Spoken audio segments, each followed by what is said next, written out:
এর আগে একটা মাছের তেল পটকার রেসিপি শেয়ার করেছিলাম, সেটা তোমরা অনেকেই পছন্দ করেছিলে। তো ভাবলাম আজকে শীতকালীন সবজি দিয়ে একটা মাছের তেল পটকার রেসিপি শেয়ার করি। আমি যদি বাজারে একদম জ্যান্ত কাতলার তেল পটকা পাই তবেই কিন্তু আনি, নইলে কিন্তু আনি। তো এটা বানানো খুব সোজা, কিন্তু আমি ভাবলাম তোমাদের সাথে শেয়ার করি যখন রান্না করছি।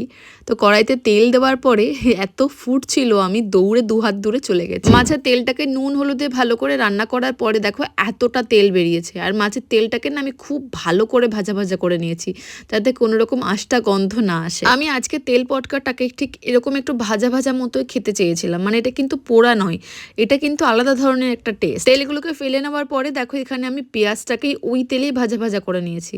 আর এখানে একটু শিম, একটু বেগুন, একটুখানি ফুলকপি, আলু, এই সমস্ত সবজি দিয়ে আমি ভালো করে ওই ভাজাটার মধ্যে অ্যাড করে দেবো। তোমরা দেখে বুঝতেই পারছো এতে কিন্তু অয়েল একদমই নেই। এটা কিন্তু ভীষণ হেলদি একটা খাবার, বেশি করে ঝাল দিয়ে তোমরা কিন্তু বানাতেই পারো।